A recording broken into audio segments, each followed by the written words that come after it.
when Justice Breyer chose 3 plays to be the topic of our plenary panel, Hamlet, Measure for Measure, and As You Like It, we got the idea that it would be a good way of drawing the audience more into the discussion if we staged one scene from each of these plays right before the plenary panel. So, first of all, I would like to warmly thank Alex Kolob. Stand up and take it back.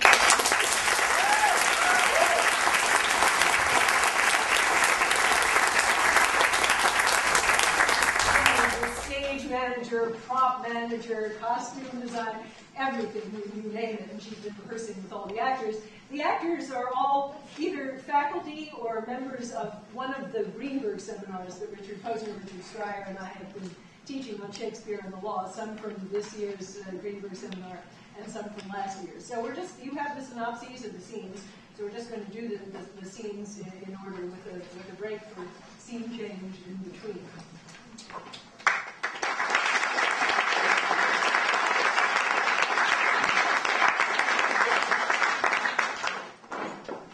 As You Like It, Act 2, Scene 7. Please be aware we will be using that aisle, so keep your limbs out of it.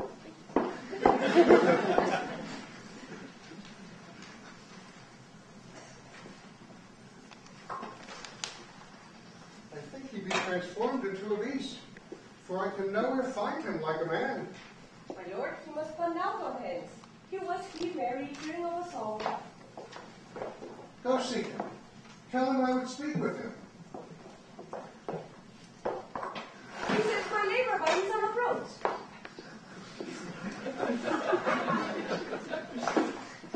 Why, how now, monsieur? What a time is this, when your poor friends must woo your company? What? You look merrily. A fool. I met a fool in the forest. A motley fool. Good morrow, fool, quoth I. No, sir, quoth he, call me not fool, till heaven hath sent me fortune. And then he drew a dial out of his cloak, and looking on it with lackluster eye, says very wisely, it is 10 o'clock. Thus we may see, quoth he, how the world goes. 'Tis but an hour ago since it was 9. And after 1 hour more, it will be 11. And so we see how from hour to hour we ripe and ripe, and then from hour to hour we rot and rot. And there hangs the tale. When I did hear the motley fool so moral on the tongue, my lungs began to crow like chanticleer, that fools should be so deep contemplative. What fool is this? Oh, a worthy fool, he who hath been a courtier, and says, if ladies be but young and fair, they have the wit to know it. And in his brain, which is as dry as the remainder biscuit after a voyage, he hath strange places crammed with observation, the which he vents in mangled forms. Oh, I would be a fool. I am ambitious for a motley coat. Thou shalt have one. Invest me in my motley. Give me leave to speak my mind, and I will through and through cleanse the foul body of the infected world, if they will patiently receive my medicine. I am thee. I can tell what thou wouldst do. Well, what for a counter would I do for good? Most mischievous foul sin, in shining sin. For thou thyself hast been a libertine, as sensuous as the brutish sting itself, and all the embossed sores and headed evils that thou with license of free foot hast caught, wouldst thou disgorge into the general world. Why, who cries on proud that can therein tax any private party? Doth it not flow as doth it not flow as heavy as the sea, till at the weary very means do ebb? What woman in the city do I name when I say the city woman bears the costs of princes on unworthy shoulders? But here it comes.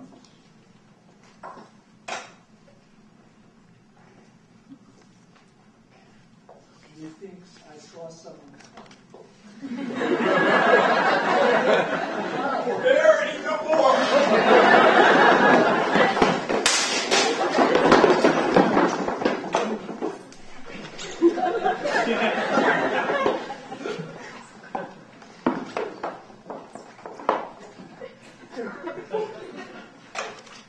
Art thou, man, so taken by your distress? Or art a rude despiser of good manners, that of civility thou seemst so empty? You touched my vein at first. The thorny point of bare distress obtained from me the show of smooth civility. Yet I am inland bred and know some nurture.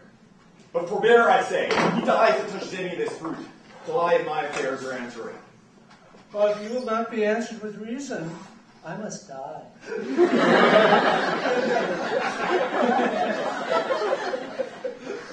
What would you have?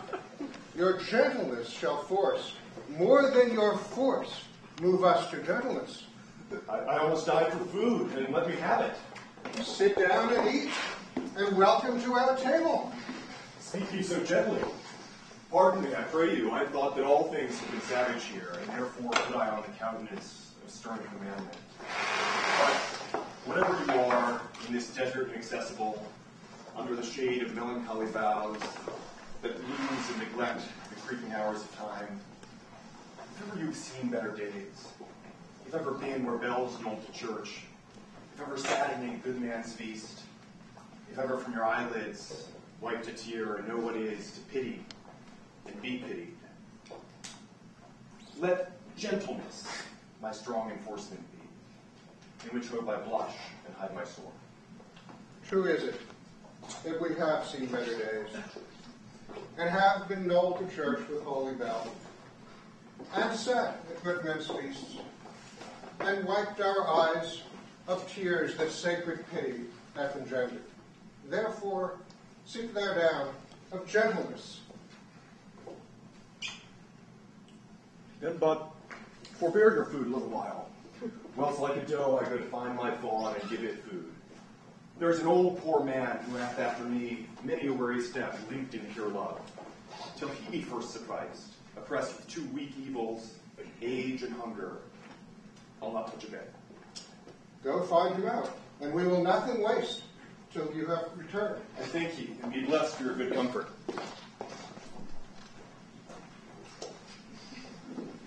Thou seest, we are not all alone unhappy. This wide and universal theater presents more woeful pageants than the scene wherein we play in. Why, all the world is a stage. And all the men and women, merely players, they have their exits and their entrances. And one man, in a time, plays many parts, his acts being 7 ages. At first the infant mewling and puking in the nurse's arms, then a whining schoolboy with his satchel and shiny morning face, creeping like snail unwillingly to school. And then the lover, sighing like furnace, with a mournful ballad made his mistress' eyebrow. Then a soldier, full of strange oaths and bearded like the pard, jealous of honor, sudden and quick in quarrel, seeking the bubble reputation, even in a cannon's mouth. And then the justice, in fair round belly, with good capon line, with eyes severe and beard of formal cut, full of wise saws and modern instances. and so he plays his part. The sixth stage shifts into the lean and slippered pantaloon, with spectacles on nose, pouch on side, his youthful hose well saved, a world too wide for his shrunk shank. And his big manly voice turning again toward childish treble, pipes and whistles in his sound. Last scene of all that ends this strange, eventful history is second childishness and mere oblivion. Sans teeth, sans eyes, sans taste, sans everything. Welcome, and lay your venerable burden down, and let him feed. And did you most of it? And need you must. I scarce can speak to thank you for myself. Welcome, fall to. I will not trouble you to ask you now about your fortunes. Give us some music.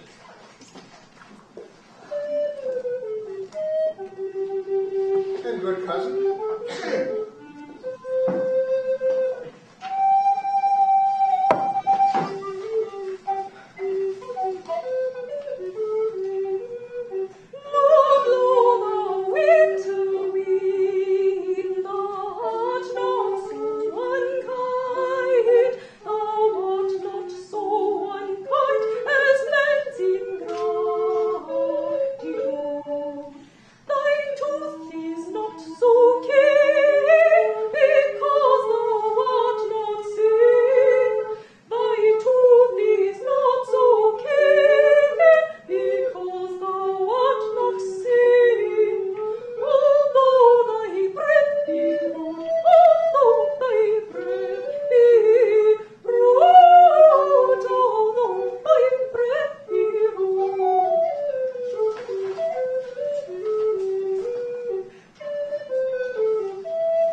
Thou be the good Sir Rowland's son, as you have whispered faithfully, you are. And as mine eyes doth his effigy witness, most truly limbed and living in your face. Be truly welcome hither.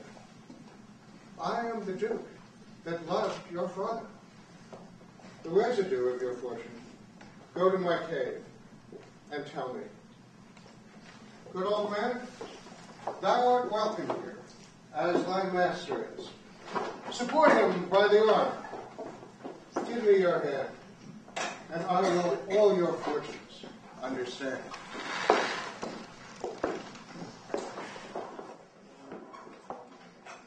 We now present Measure for Measure, Act 2, Scene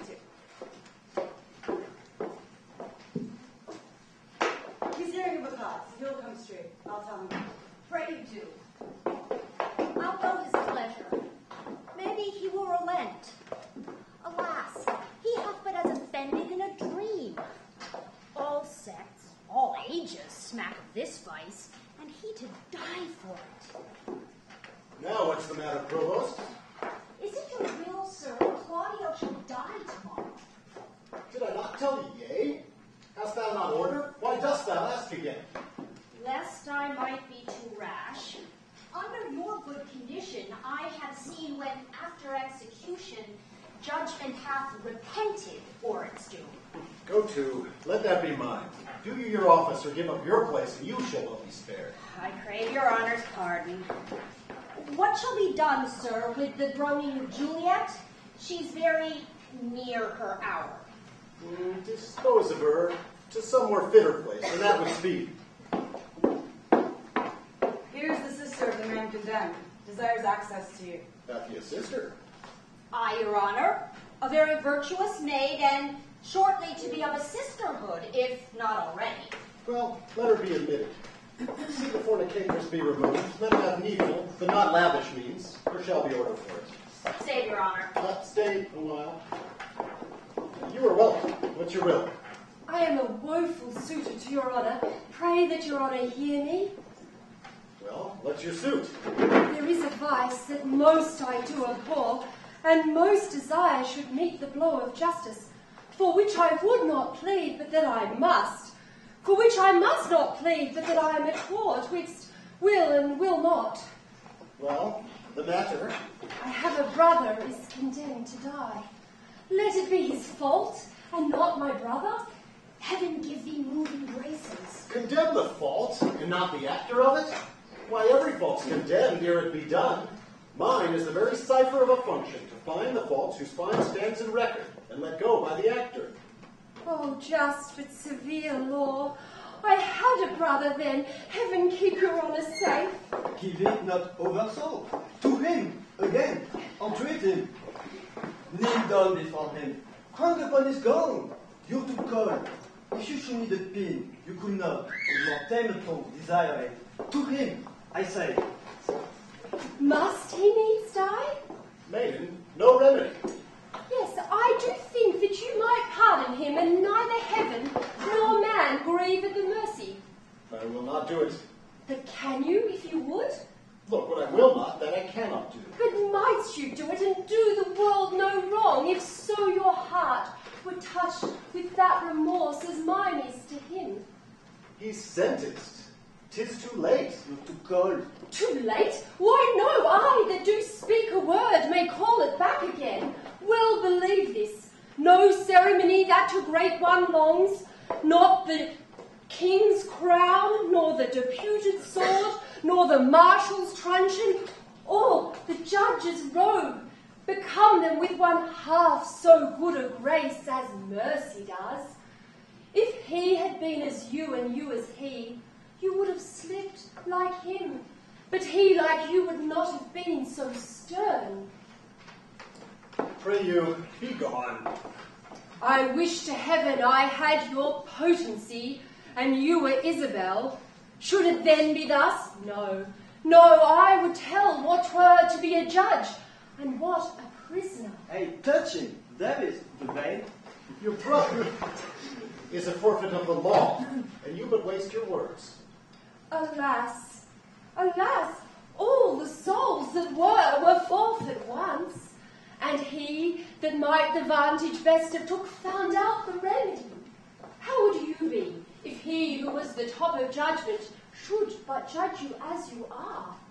Oh, think on that, and mercy then will breathe within your lips like man new made. Be you content, fair maid. It is the law, not I, condemn your brother. Were he my kinsman, brother, or my son, it should be thus with him. He must die tomorrow. Tomorrow? Oh, that's sudden. Spare him, he's not prepared for death. Even for our kitchens we kill the fowl of season. Shall we serve heaven with less respect than we do minister to our gross selves? Good, my lord, bethink you. Who is it that hath died for this offence? There's many hath committed it. Well said.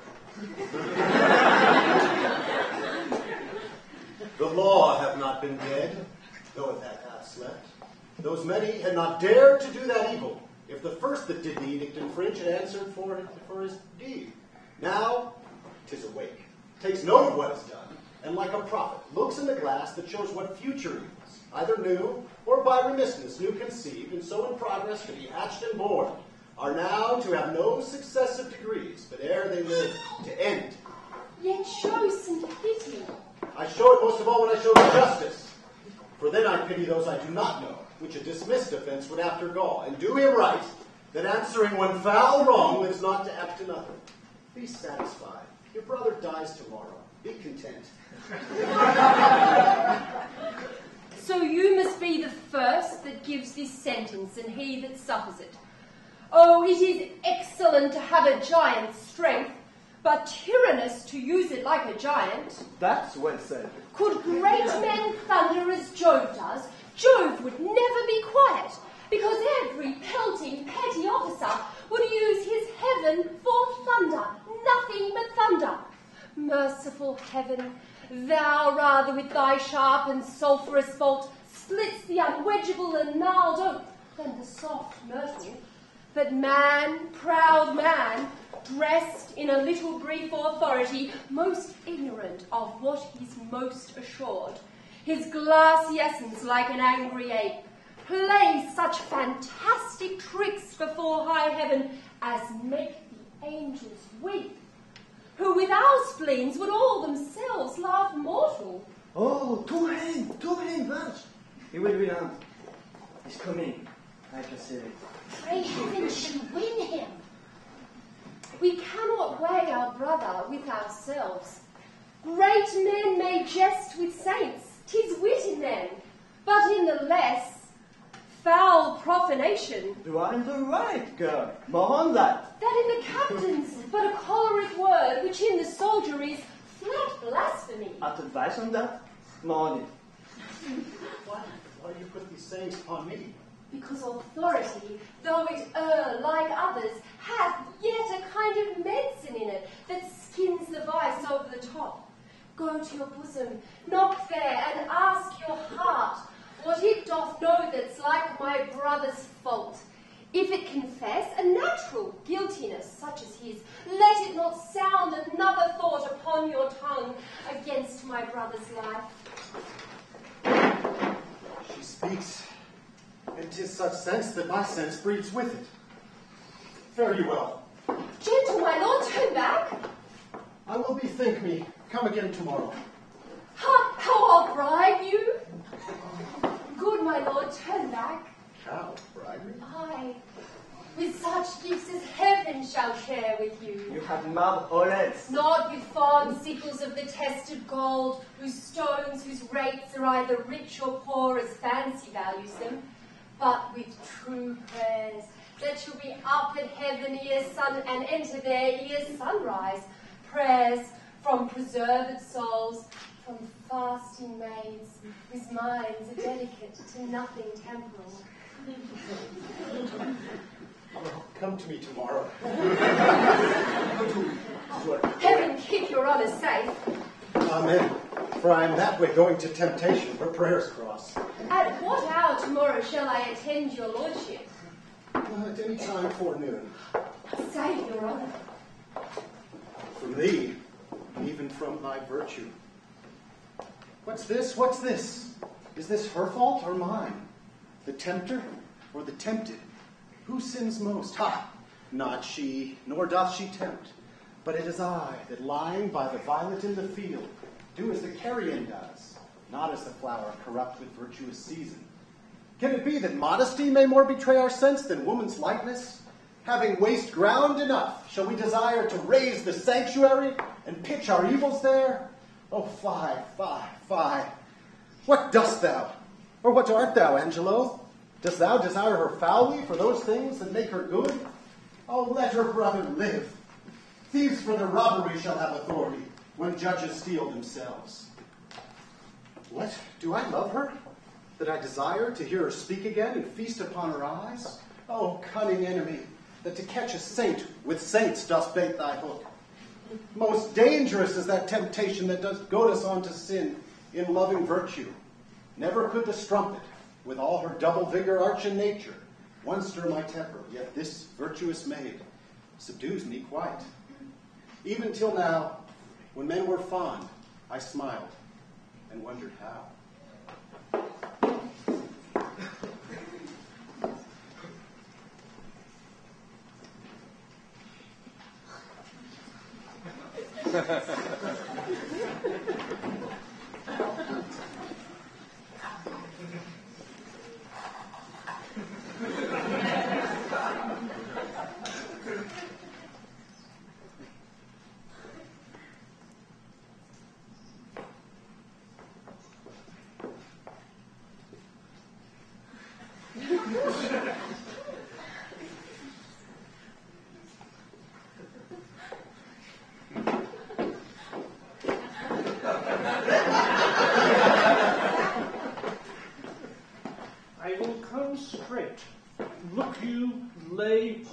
him. Tell him that his pranks are too broad to bear with, and that your grace hath screened and stood between much heat and him. And silence me, if you hear. Pray you, be round with him. Warrant you, fear me not. Withdraw, I hear him coming. Now, mother, what's the matter? Hamlet, else thy father much offended. Mother, you have my father much offended.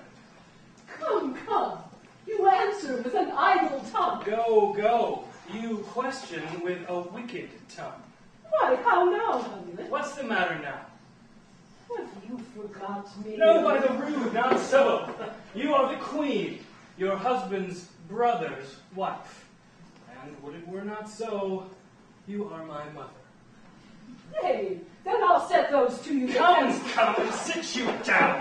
You shall not budge. You go not, till I have set you up a glass where you may see the inmost part of me. What will thou do? Thou wilt not murder me. How? How? What now? A rat? Dead for a ducat. Dead. I'm slain!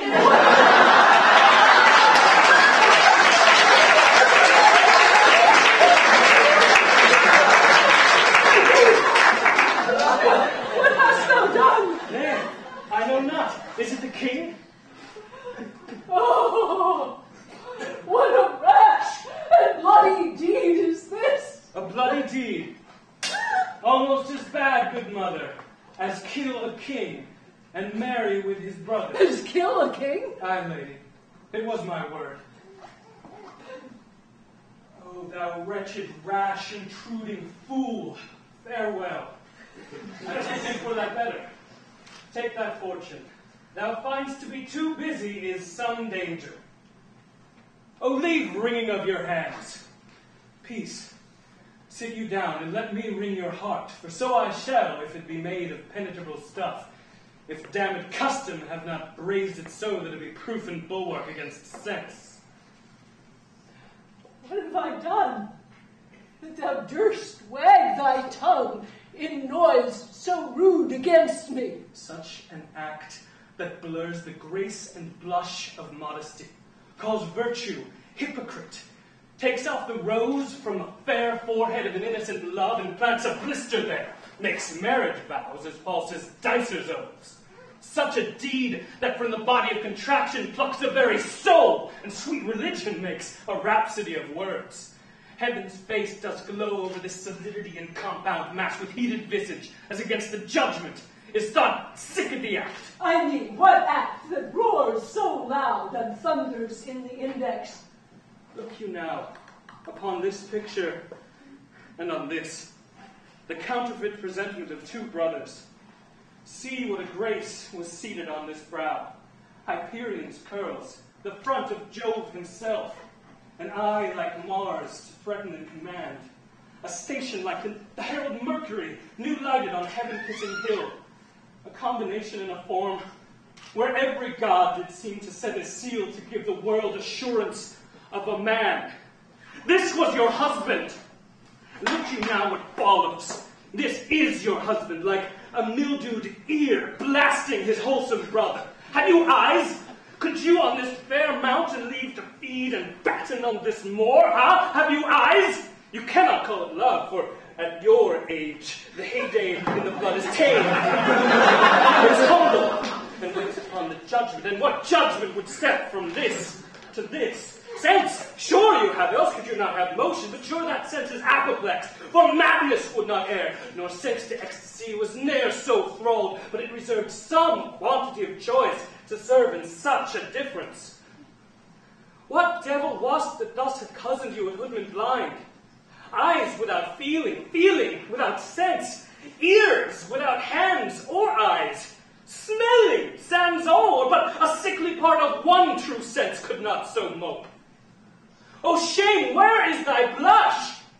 Rebellious hell, if thou canst mutiny a matron's bones, to flaming youth let virtue be as fire, and wax and melt in her own fire.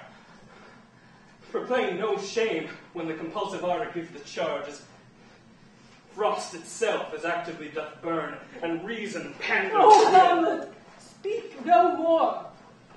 Thou turnest my eyes into my very soul, and there I see such black and grained spots as will not leave their taint. Nay, but to live in the rank sweat of an enseamed bed, stewed in corruption, honey and making love over the nasty stuff. Oh, speak to me no more.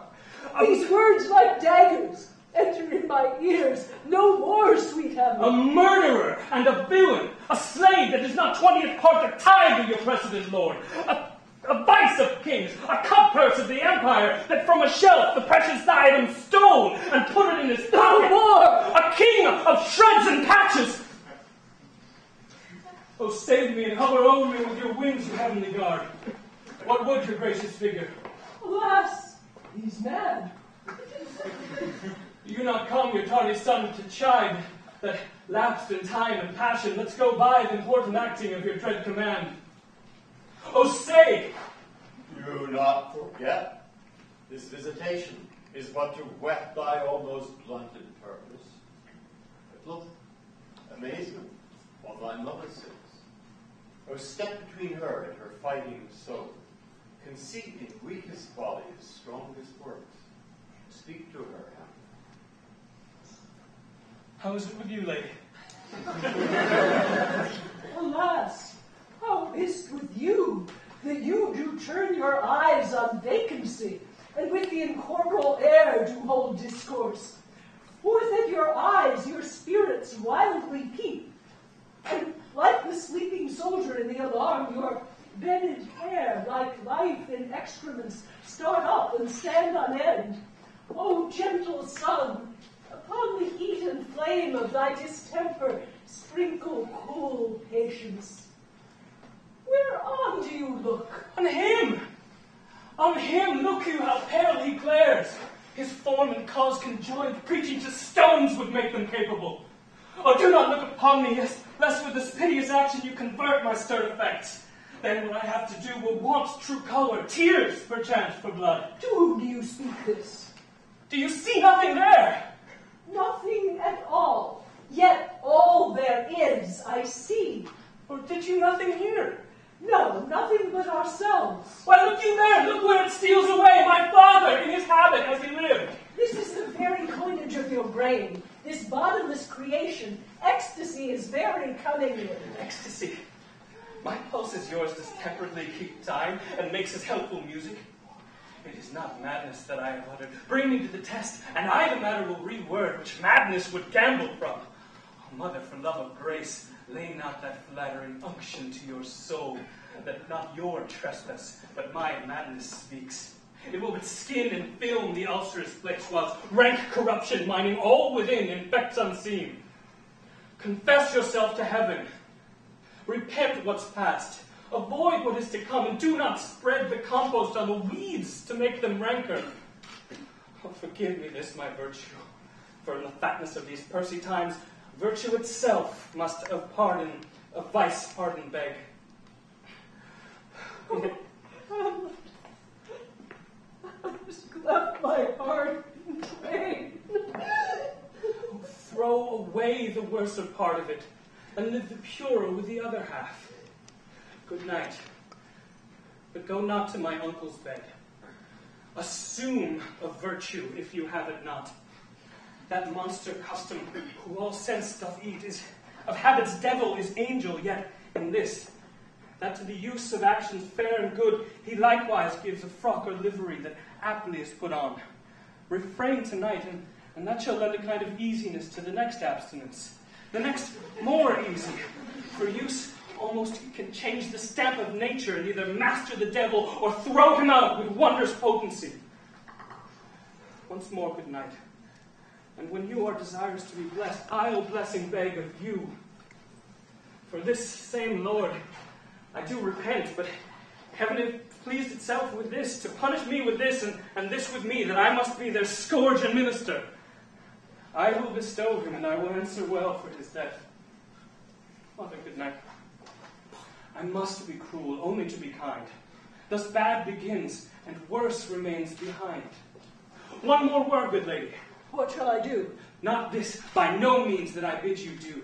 Let the bloat king tempt you again to bed. Call you his mouse, and let him, for a pair of witchy kisses and paddling in your neck with his damned fingers, make you to ravel all this matter out, that I essentially am not in madness, but mad in craft. 'Twere good you let him know, for who that's but a queen, fair, wise, would from a paddock, a bat, a jib, such dear concernings hide? Who would do so? No, in despite of sense and secrecy, unpeg the basket from the house's top. Let fly the birds, and like the famous ape to try conclusions, into the basket creep, and break your own neck down. Be thou assured, if words be made of breath, and breath of life, I have no life to breathe what thou hast said to me. I must to England, you know that. Alack, I had forgot, 'tis so concluded on. There's letters sealed, and my 2 schoolfellows, whom I will trust as I will adders fanged, they bear the mandate, they must marshal me and sweep my way to knavery. But it work, for 'tis the sport to have the engineer hoist with his own mattar. It shall go hard, but I will delve 1 yard beneath their minds, and blow them at the moon. Oh, 'tis most sweet when in one line 2 crafts directly meet. This man shall set me packing. I'll lug the guts into the neighbor room. Good night, mother. This counselor is now most still, most secret, and most grave. Was in life a foolish, prating knave. Good night, mother.